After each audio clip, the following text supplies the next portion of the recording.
Good morning, it's Sunday, and a short sermon here. I've been looking at how many of you are watching these videos, and I sent an email to all of you this morning. I would hope that you would watch them. I'm not making them so that I can hear myself talk. So watch the videos. As I said in my email, they're the next best thing we have to a good classroom discussion in analyzing these pieces. And you will write essays about a separate piece and Tess of the D'Urbervilles, and there may be another novel or two more of them, and you will write essays about those as well. So let's get started. Tess of the D'Urbervilles, chapters 23 to 26. And Hardy, again, the master of faith, starts by telling us it's July, and there have been a lot of rains, heavy rains that have been falling. And it's a Sunday morning, and we have our four girls. Marion is Reddy and Tess on their way to church walking, and they reach a depression in the road that is now filled with water. It's about the size of a small pond, and they can't walk through it. They will stain their shoes and their dresses. They can't take a different route to church. They'll be late, and they don't want to be late to church. By the way, they are on their way to church. It's Sunday morning. And so they're stuck, and they don't know what to do. And here he comes. It's Angel Clare. And the first thing they say about him is, well, he's not going to church. And here we stop and ask the questions. Why is Angel, unlike everyone else in the community, and unlike these four girls, not going to church? He's the son of a parson. His brothers are parsons. So why is he not attending a religious service on Sunday morning like everyone else? And the answer is, we don't know. As I've said before, the book that he got at the vicarage, the fact that he didn't go to Cambridge, the fact that he went to London and just kind of hung out, had an affair with a woman, and now this. It's a rebellion that's pointless. He's just rebelling for the sake of rebelling. Again, if I haven't mentioned it already, the American Revolution, we fought it to get our independence. We got our independence. We had a goal. He has no goal. And I still say that's kind of stupid. The quartet looks charming to him. Of course, they're all in their Sunday best.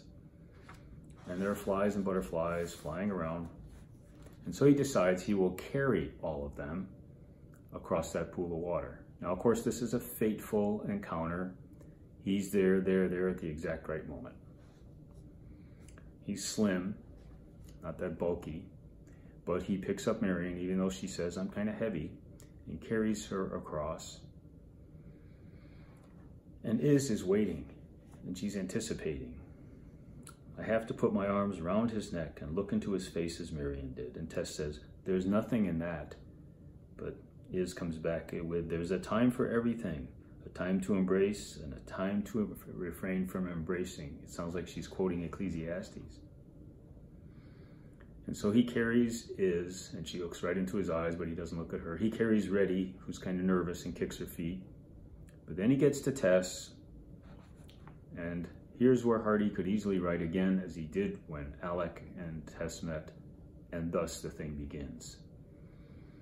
She's embarrassed to discover him so close. She's trying to avoid him. Maybe she says, I can climb across the edge, and he says, no, Tess. And he mutters under his breath, 3 Leahs to get to 1 Rachel. Bible reference for the guy who doesn't go to church. And finally says, I have undergone 3/4 of this labor entirely for the sake of the 4th quarter. He's done this so he can carry her. Oh, Tessie, he exclaims. Now, he's better than Alec because she could not look into his eyes for her emotion. It reminded Angel that he was somewhat unfairly taking advantage of an accidental position, and he went no further with it. So he's not going to force himself on her the way Alec did. He's not going to assault her. But Hardy talks about fatalism being a very strong sentiment, and fate is always a huge character in his fiction, just like God was a huge character in Beowulf. He carries her through the water and sets her down on the other side, and the minute he does, the other 3 girls look at her, and they know the contest for Angel Clare is over, and Tess is the clear winner. They can see it. And she says to him that she won't stand in their way if they want to compete for him. But look at the havoc he has created in the other three girls. Reddy is moaning in her heartbreak and says, "I wish I was dead."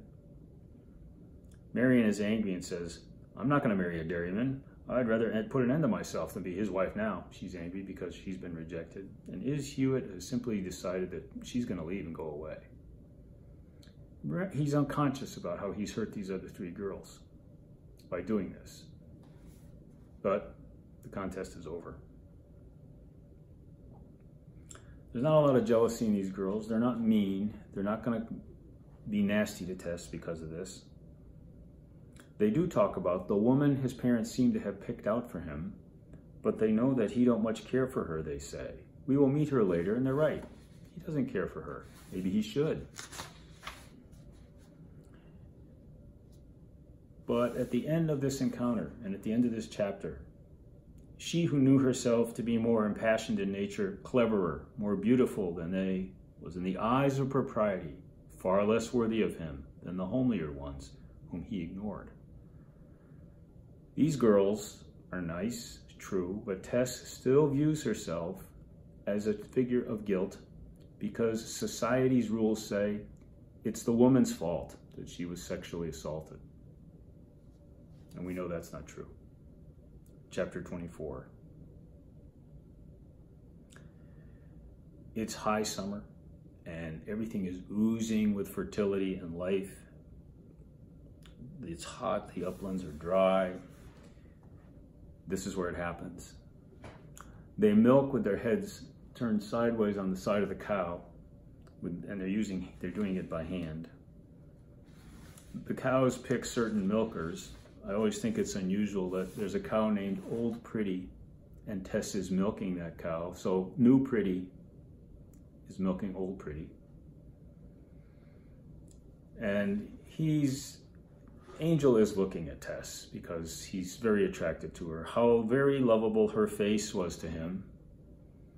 It had real vitality, real warmth, real incarnation. In her mouth, it culminated.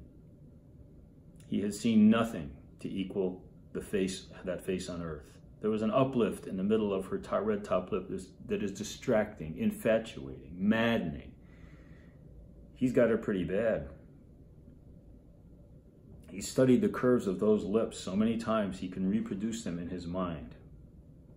And so he stands up, her face is rosy, walks across the meadow, she's not far away, he clasps her in his arms,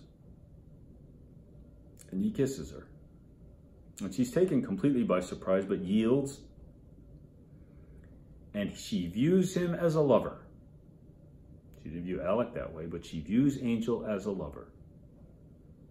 And she sinks into him in a momentary joy, which is something like an ecstatic cry. For the first time in the novel, maybe the first time in her life, Tess is feeling joy and a type of ecstasy. And this should have been Tess's first kiss.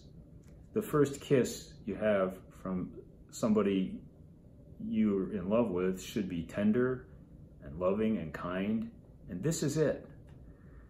Unfortunately, this isn't her first kiss. Alex was forced. This one is different, and she sees him as a lover. And he is different from Alec because he says, I ought to have asked, but I am devoted to you. And he says, I love you. That's all there is to it. I love you. But she's a bit agitated now and looks askance and tries to withdraw. And she's betrayed her feeling. That is, she's given away her feelings. But she does not believe she is worthy of him because of what happened. She's still got that hurdle. And so when they walk back to the farm, because they're milking outdoors now, because it's cooler than milking in the barn, everybody on the farm can see that something had occurred which changed the pivot of the universe for their two natures.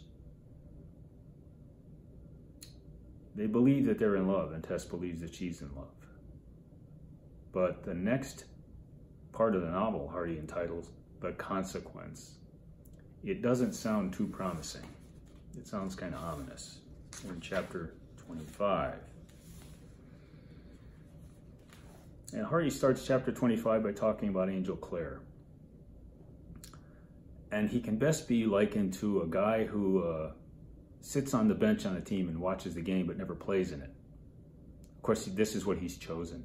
He's never been a player in life, an active participant. He's been a spectator. And suddenly now, he's on new ground. He knew not what to think of himself. Feeling had indeed smothered that judgment that day. And he's been a student of life, but he hasn't been a participant. And so he resolves upon a plan. And the plan is that he's got to get into the game, whether he wants to or not. The novelty had volcanically started up. And it's in this place that he views as so humble, so insignificant. So that's his snob. You think that, oh, I'm in just the middle of nowhere. You're never in the middle of nowhere. You're always somewhere. He doesn't know what to do quite. Whose was this mighty personality? A milkmaid's. That's all he sees her as, is a milkmaid. He can't see she's a complex woman. She's way ahead of him in maturity and development. Hardy talks about subjective experience, emotion, and how important it is. Remember the Romantic poets, Wordsworth, Coleridge, Shelley, Keats, believed subjective experience was very important. Hardy believes that too. He can see her as his other half. He can see her as a milkmaid. He can see her as a young country girl, but can he see her as an equal? This is a guy who sleeps in a loft above everybody else, eats at a separate table in the kitchen because he thinks he's better than everybody else, and he's not. And that's the dangerous part. And he doesn't know that he thinks he's better than everybody else, and that's what's even more dangerous. So Tess looks for him one day, and it turns out he's gone home. Okay. And the other four impassioned ones want to know why he's gone there and how long he's going to be away, and Tess wants to know too. Well, we have to talk about a time-honored ritual now.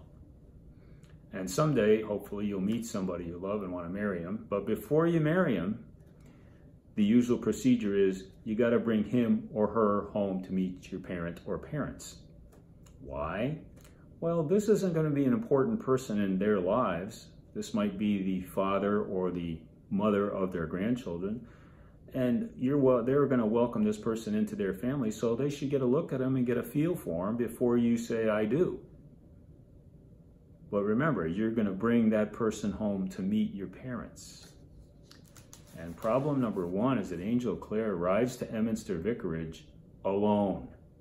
He doesn't take Tess with him. And I have scoured this part of the novel again and again and still can't ascertain, but I do not believe in his interview with his parents he's going to even mention her name. There's something very wrong here. Okay. And so he rides to his father's vicarage, down the hill, and there's Miss Mercy Chant. This is the girl that Angel grew up with. This is the nice girl who teaches Sunday school to little kids. This is the person who's devoted to her religious faith. And she's interested in Angel, and she cares about him, but that's not why he's come here. Angel's been in another part of the country, but he hasn't taken the time to communicate with his parents. He hasn't written them about what he's doing or who he's met. He hasn't written them to tell them he's coming to visit them, and he shows up as a total surprise. But we have to meet his father. And Hardy writes this: Old Mr. Clare was a clergyman of a type which, within the last 20 years, has well nigh dropped out of contemporary life. He believes in a simplicity in life and thought. In his youth, he made up his mind once for all on the deeper questions of existence and admitted no further reasoning on them thenceforward. Thinking is an extreme. He showed a remarkable power in dismissing all question as to principles and his energy for applying them. Put it plainly, Mr. Clare walks his talk. He is the type of parson who practices what he preaches every single day. And we'll see it And he's got a lot of courage about it, and we'll see that in a minute. He's the best parson we've met so far. And he could be Tess's father-in-law. To the aesthetic, sensuous pagan pleasure in natural life and lush womanhood which his son Angel had lately been experiencing, his temper would have been antipathetic. He doesn't want to know about any of that. But remember, Angel's his son. Now, when you go home at night, and when you come home later in life to visit, you want to feel like you're at home when you're at home. And Angel does not feel like he's at home when he's at home at all. He just doesn't quite fit here. He's arrived at about breakfast time or brunch time. His parents have seen a great difference in him, a growing divergence from the son they knew before. He's getting to behave like a farmer. He looked as much information as his tongue spoke, and they're noticing he's changed. He walks after breakfast with his brothers, and they're total contrast to each other. If these two noticed Angel's growing social ineptness, he noticed their growing mental limitations. So there's an animosity there. They notice he doesn't quite fit in with their family. He thinks that they are conventional, that they follow the crowd, and he looks down on them. Hardy stops to say that these two boys, Felix and Cuthbert, have taken their father's best traits and divided them between them. So I guess he's trying to say that these two will be half the parsons that their father was, or is. And remember Hardy's saying Mr. Clare's the type of parson who's disappearing. So they're walking along and talking. And his brother says to him, I think you're somehow losing intellectual grasp. But Angel doesn't pay attention to his brothers. They talk to him and say things like, well, we're worried about you, we're wondering about you, and he just blows them off, like what they say doesn't matter to him. The walk makes him hungry, and it's time for lunch. They sit down to lunch. Angel has brought with him a bottle of mead. It is a bottle of alcohol. There's just a little problem here. His parents don't drink, and they don't have any alcohol in their house. Now, you live with your parents, and you've lived with your parents for quite some time, and you know what goes and what doesn't go in your house. Angel has no clue. Why is he bringing a bottle of alcohol into a home where alcohol is not welcome? And his parents don't want it around. Look at all the trouble it's caused Tess already. And so his gift is unappreciated. But he shouldn't bring it into the house in the first place. Chapter 26. This is the family that prays together. And they pray regularly. And so Angel has to fit into that.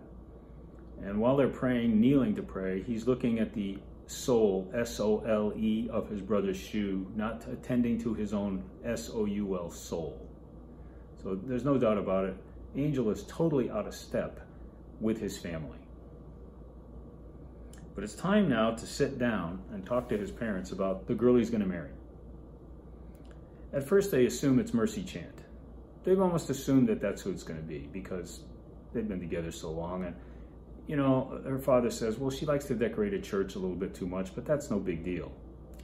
That's not who he's going to marry. He says he wants a farmer's wife. Well, wait a minute, don't you want a loving partner?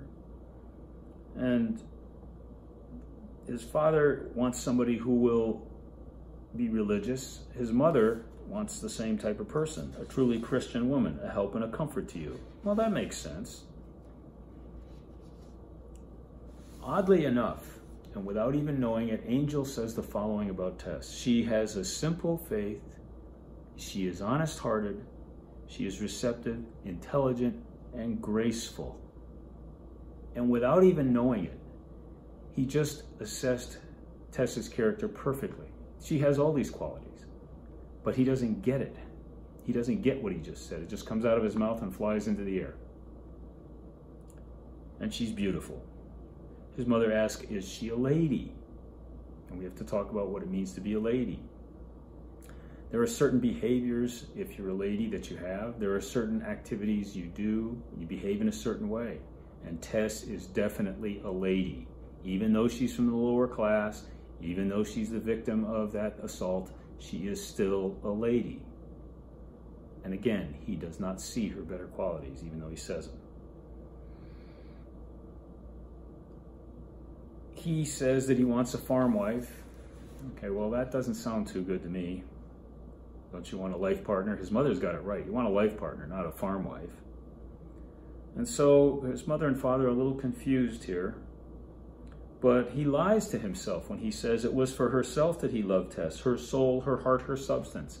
Oddly enough, he just summarized her soul, heart, and substance, but he does not get that that really is her whole, her heart, and her substance. And when you come right down to it, Angel's problem is he has very little experience of women. He hasn't known many of them. The only one he knew was the one he had an affair with in London. And so it's minuscule. His brothers go on a walk, and his father accompanies him a bit, and they talk. And here, Mr. Clare, his father, begins to glow with courage, because he says that he was in Trantridge recently, trying to convert people, trying to spread the gospel, and he ran into Alec d'Urberville. And he tried to preach to him and reform him, and Alec d'Urberville got so angry he threatened to beat Mr. Clare. And yet Mr. Clare kept trying to reform him, trying to rehabilitate him and preach to him. Angel's very distressed. And Mr. Clare says, I've done the same thing with drunkards because they resort to violence, beat their families. I've tried to save them too. And I've been hit before by these men. But he did it anyway. Not only is Angel distressed by his father's near being beaten by a guy, he's also stunned with admiration for his dad, and he should be. He did not proceed to blows, though I have borne blows from men in a mad state of intoxication. So Mr. Clare walks his talk, no doubt about it. I continue to pray for Alec d'Urberville. Okay, keep praying. Angel often felt that he was nearer to his father on the human side than to either of his brethren. He is closer to his father than he is to his brothers. Maybe he should take an example from him. The next assignment is chapters 27 to 32.